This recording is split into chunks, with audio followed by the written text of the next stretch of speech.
आप सबको मेरा प्रणाम जी। देवी और महात्माओं, एक राजा के दरबार में सभा चल रही थी। उस सभा में राजा ने एक प्रश्न कर दिया, एक समस्या रख दी। राजा ने कहा, दुनिया में सबसे बड़ी दूरी किसके बीच में है?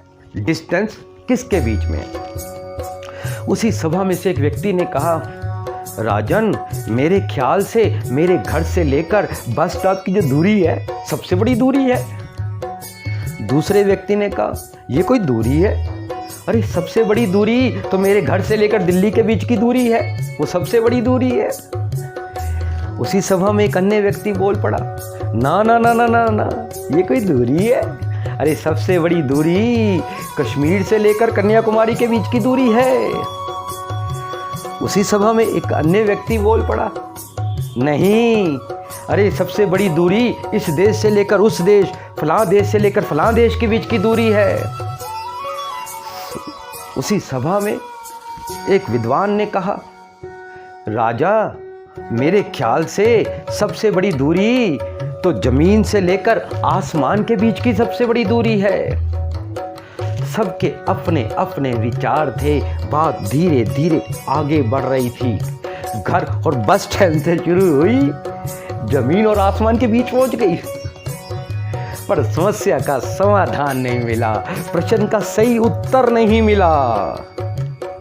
इसी बीच एक अन्य विद्वान ने कहा, जमीन और आसमान के बीच की दूरी से बढ़कर है पाताल और आकाश के बीच की दूरी, जो सबसे बड़ी दूरी है। इस बात में काफी वजन था। सभी विद्वानों ने सिर हिलाकर इस बात की स्वीकृति दे दी कि पाताल और आकाश के बीच की जो दूरी है वाकई सबसे बड़ी दूरी है।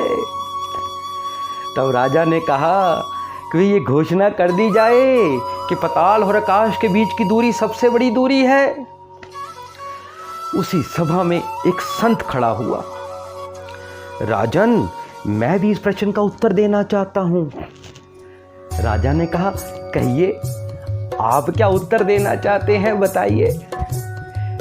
संत ने कहा, राजन, माना कि घर और बस स्टैंड के बीच की दूरी है, घर और दिल्ली के बीच की दूरी है, कश्मीर और कन्याकुमारी के बीच की दूरी है, जमीन और आसमान के बीच की दूरी है, इस देश से उस देश के बीच की दूरी है, पाताल और आकाश के बीच की दूरी है। पर ये दूरियां होंगी, पर ये सबसे बड़ी दूरी नहीं है, सबसे बड़ी दूरी नहीं है। राजा ने कहा, फिर आप बता दो कि सबसे बड़ी दूरी क्या है। राजन, मेरे विचार से कथनी और करनी के बीच की जो दूरी है सबसे बड़ी दूरी है, सबसे बड़ी दूरी है।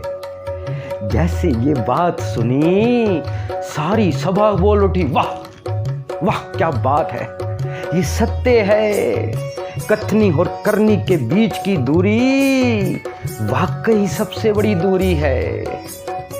सजनों, आज हम देख रहे हैं कि दुनिया में कथनी और करनी की बीच की दूरी की वजह से ही जिंदगी अधूरी बन जाती है। इसी दूरी के कारण जीवन में सांसारिक परेशानियां आ जाती हैं, जीवन में सफलता नहीं मिलती, सुंदरता नहीं मिलती, जीवन में एक दूसरे के प्रति विश्वास नहीं जागता, एक दूसरे के प्रति फासला बढ़ जाता है। और इस जगत में ऐसे लोग भी हैं जिन्होंने अपनी कथनी और करनी की दूरी को समाप्त कर दिया, जिन्होंने कथनी और करनी को एक कर दिया, जिन्होंने कथनी और करनी की एक रूपता से अपने जीवन को ही नहीं, लाखों करोड़ों जीवन को बदल के रख दिया। मेरे प्रियजनों, आखिर वे कौन से लोग हैं इस धरती पे? वो संत होता है जिसने अपने जीवन से कथनी और करनी को की दूरी को समाप्त कर दिया होता है। हम देखते हैं ऐसे महात्माओं को, नेक इंसानों को, धार्मिक इंसानों को, सज्जनों को, जिनके जीवन में कथनी और करनी में कोई भेद नहीं होता, वो अंदर और बाहर से एक होते हैं, उनका मुख और मन एक होता है, उनका आचरण और उच्चारण एक होता है।